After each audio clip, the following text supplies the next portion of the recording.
अस्सलाम वालेकुम dear students. This is Jadli Sajid. बेटा आज 10th क्लास का बायोलॉजी का चैप्टर नंबर 10 उसका लेक्चर नंबर 6 है, जिसका टॉपिक है आज हमारा बेटा कंट्रोल ऑफ ब्रीदिंग। इससे प्रीवियस लेक्चर में बेटा हमने थोड़ा बहुत डिस्कस किया था मैकेनिज्म ऑफ ब्रीदिंग को, जिसकी दो स्टेजेस को हमने लास्ट टाइम डिस्कस किया था, इनहेलेशन को एंड एक्सहेलेशन को। बेटा इनहेलेशन एक ऐसा फिनोमिना है जिसके ज़रिए से हम बॉडी के अंदर एयर लेके जाते हैं। एक्सहेलेशन एक ऐसा फिनोमिना है जिसके ज़रिए बॉडी से हम एयर को रिमूव आउट करते हैं। तो ब्रीदिंग इस प्रोसेस को बोलते हैं, यानी दोनों स्टेजेस को इकट्ठा हम अगर एलेबोरेट करें तो उसको हम बोलते हैं ब्रीदिंग। तो बेटा हम डिस्कस करेंगे ब्रीदिंग जो है इसको कंट्रोल कैसे किया जाता है। तो रेट ऑफ ब्रीदिंग और process of breathing is controlled by the respiratory centre in the brain. बेटा याद रखें, हमारी बॉडी का जो कोऑर्डिनेटिंग पार्ट है उसका नाम है ब्रेन। हमारी बॉडी के जितने भी फंक्शंस हैं उनको कंट्रोल कौन कर रहा होता है? बेसिकली ब्रेन कंट्रोल करता है। ठीक है, तो रेस्पिरेटरी सेंटर कहाँ पे लोकेटेड हुआ है? एमसीक्यू भी पूछा जा सकता है, तो लोकेशन कहाँ पे बेटा? ब्रेन में। Respiratory centre is sensitive to the concentration of carbon dioxide in the blood. It mean यहाँ पे भी एक एमसीक्यू क्रिएट किया जा सकता है। बेटा याद रखें, वो कहा जा सकता है कि रेस्पिरेटरी सेंटर जो है वो किसको सेंस करने की एबिलिटी रखता है, यानी वो किसके लिए सेंसिटिव है। तो बेटा याद रख लें, रेस्पिरेटरी सेंटर जो है वो सेंसिटिव है किसके लिए? CO2 की कंसंट्रेशन जो कि किसमें मौजूद है? ब्लड में। एक बात याद रखिएगा यहाँ पे, रेस्पिरेटरी सेंटर की एक्टिविटी यानी उसकी एक्टिवनेस जो है वो किस पे डिपेंडेंट है? कार्बन डाइऑक्साइड के ऊपर, नॉट ऑक्सीजन। ये याद रख लेना है। ठीक है, देखें जैसे ही ब्लड में कार्बन डाइऑक्साइड का लेवल बढ़ेगा तो मैसेज चला जाएगा रेस्पिरेटरी सेंटर को, वो एक्टिवेट हो जाएगा। वो कहेगा कि जी बॉडी में ब्लड में मौजूद जो कार्बन डाइऑक्साइड है वो ज़रूरत से ज़्यादा है, इसको बॉडी से क्या किया जाए? रिमूव किया जाए। तो उसके लिए फिर वो क्या करेगा? ब्रीदिंग के प्रोसेस को स्टार्ट कर देगा। अब फॉर एग्जाम्पल ये कैसे होता है? Let's take an example. जब बेटा हम बहुत ज़्यादा एक्सरसाइज करते हैं तो ब्लड में कार्बन डाइऑक्साइड का लेवल क्या हो जाता है? बढ़ जाता है। अब यहाँ से क्वेश्चन आता है, सर क्यों बढ़ जाता है? बेटा देखें, due to increase in cellular respiration process. अगर इसको जनरली डिफाइन करें, देखें अब हम देखें तो C6H12O6 को जब ऑक्सीजन की प्रेजेंस में तोड़ा जाएगा तो हमें मिलता क्या है? Carbon dioxide, water plus energy in the form of ATP। अब अगर गौर से देखें, जितनी ऑक्सीजन ज़्यादा यूज़ होगी इस प्रोसेस में उतनी कार्बन डाइऑक्साइड की प्रोडक्शन क्या होगी? ज़्यादा। यानी सेलुलर रेस्पिरेशन जितनी ज़्यादा होती जाएगी कार्बन डाइऑक्साइड उतनी ही ज़्यादा पैदा होती जाएगी, जिससे क्या होगा? कार्बन डाइऑक्साइड का लेवल ब्लड में क्या हो जाएगा? ज़्यादा। जैसे कार्बन डाइऑक्साइड का लेवल ब्लड में ज़्यादा होगा, ये स्टिमुलेट कर देगा किसको बेटा? रेस्पिरेटरी सेंटर को। रेस्पिरेटरी सेंटर जो है वो सिग्नल सेंड करना शुरू करेगा, यानी ब्रेन से कुछ मैसेजेस जाएंगे। मैसेज कहाँ जाएंगे? रिम मसल्स को एंड डायाफ्राम।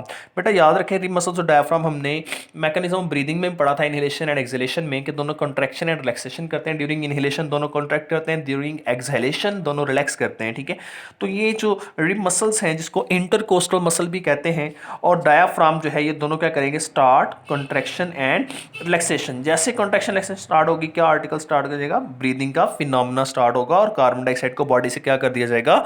रिमूव कर दिया जाएगा और बॉडी में क्या आ जाएगी? ऑक्सीजन आ जाएगी। रेट ऑफ ब्रीदिंग बेटा नॉर्मली जब हम बैठे होते हैं, हम कोई एक्सरसाइज नहीं कर रहे होते, कोई हार्ड वर्क नहीं कर रहे होते, तो उस वक्त जो रेट ऑफ ब्रीदिंग होता है वो 16 to 20 टाइम्स पर मिनट है। It is an important MCQ, याद रखिएगा। 16 to 20 टाइम्स पर मिनट कब है? जब हम एक्सरसाइज नहीं कर रहे होते। लेकिन जब कोई एक्सरसाइज या हार्ड वर्क कर रहे होते हैं, जैसे फॉर एग्जाम्पल फुटबॉल खेलना होता है, या फॉर एग्जाम्पल एरोबिक एक्सरसाइज कर रहे हैं, या हम जिमनास्टिक कर रहे हैं, या कुछ ऐसा जिसमें हम बहुत ज़्यादा जो है वर्किंग कर रहे हैं, तो उसमें हमारा जो ब्रीथिंग का रेट जो है वो क्या हो जाता है? वो इंक्रीज हो जाता है। कहाँ तक? 30 to 40 टाइम्स पर मिनट। यहाँ तक क्लियर हो बेटा? उसके बाद हमारे पास आ जाता है आर्टिकल,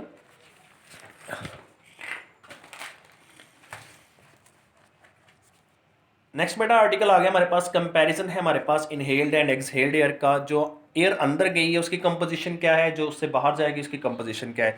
बेटा याद रखें, हम चीज़ें जो नोट कर रहे हैं वो oxygen, carbon dioxide, nitrogen, water vapours, dust particles and temperature है। देखें तो हम दो रेस्पिरेटरी गैसेस को डिस्कस करते हैं जी, इसकी कंसंट्रेशन जनरली वेरी करती है। मिसाल के तौर पर इनहेल्ड एयर या इंस्पायर्ड एयर के अंदर कितने परसेंट ऑक्सीजन है? 21%। बाहर जब जाएगी तो कितने परसेंट है? 16%। इसी तरह कार्बन डाइऑक्साइड को देखें तो 0.04% और यहाँ जाए 4%।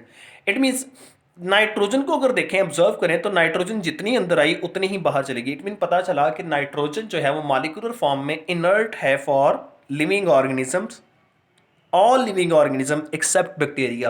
बेटा याद रखिएगा, बैक्टीरिया नाइट्रोजन को यूटिलाइज करने की एबिलिटी रखते हैं और कोई ऑर्गेनिज्म इसको डायरेक्ट मॉलिक्यूलर फॉर्म में यूटिलाइज करने की एबिलिटी नहीं रखता। इसी तरह अमाउंट ऑफ वाटर वेपर्स की बात करें, जब हम इनहेल करेंगे तो वेरिएबल हो सकते हैं क्योंकि डिपेंड करता है एक्सटर्नल एनवायरनमेंट पे। अगर तो एक्सटर्नल एनवायरनमेंट जब ड्राई है तो वाटर वेपर्स कम होंगे, अगर जो है मॉइस्चर है वहाँ पे ह्यूमिडिटी है तो फिर वाटर वेपर्स क्या होंगे, ज़्यादा होंगे। ठीक है, इसी तरह जो एक्सपायर्ड एयर है उसमें वाटर वेपर्स क्या होंगे, सैचुरेटेड, क्योंकि बेसिकली लंग्स से होकर आ रहा है, लंग्स में जो फ्लूइड मौजूद होता है इसकी वजह से सैचुरेटेड हो जाएंगे। अमाउंट ऑफ डस्ट पार्टिकल्स की बात करें बेटा, हमने पढ़ा है नेजल कैविटी में क्या मौजूद होते हैं, हेयर्स एंड म्यूकस, और हेयर का काम क्या होता है, फिल्ट्रेशन ऑफ एयर। तो जो डस्ट पार्टिकल्स हैं वो एक्सटर्नल एनवायरनमेंट के हिसाब से वेरिएबल हो सकते हैं। मिसाल के तौर पर अगर आप किसी ऐसे इलाके में हैं जहाँ मिट्टी वगैरह उड़ रही है तो वहाँ डस्ट पार्टिकल्स क्या आ सकते हैं आपकी बॉडी में, एयर के जरिए से नेजल कैविटी में ज़्यादा आ सकते हैं। लेकिन अगर आप किसी शफाफ इलाके में जहाँ पे मट्टी वगैरह मौजूद नहीं है, डस्ट पार्टिकल मौजूद नहीं है, तो इट मीन्स कि वहाँ से क्या आएंगे, कम आएंगे। तो इट मीन्स ये वेरिएबल है इनहेल्ड एयर में, इंस्पायर्ड में। लेकिन जब बाहर जाएगी एयर तो उसमें कोई भी डस्ट पार्टिकल बाहर नहीं जाएगा, ऑलमोस्ट नन। उसकी रीज़न क्या है, क्योंकि वो जो डस्ट पार्टिकल्स थे वो रिमूव कर लिए गए थे बाय नेजल कैविटी। उसके बाद आ जाता है बेटा टेम्परेचर। जब एयर अंदर आएगी तो वेरिएबल हो सकता है डिपेंडिंग अपॉन एक्सटर्नल कंडीशन। अगर तो सर्दियाँ हैं तो आने वाली एयर जब ठंडी होगी, अगर गर्मी है तो आने वाली एयर जब गर्म होगी।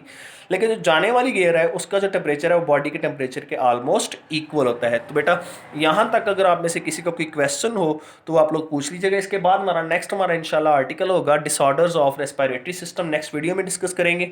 यहाँ तक हमने air passage way, mechanism of breathing और control of breathing in human beings, ये हमने आर्टिकल कंप्लीट किए हैं। इंशाल्लाह नेक्स्ट वीडियो में हम पढ़ेंगे disorders of respiratory system. Thank you.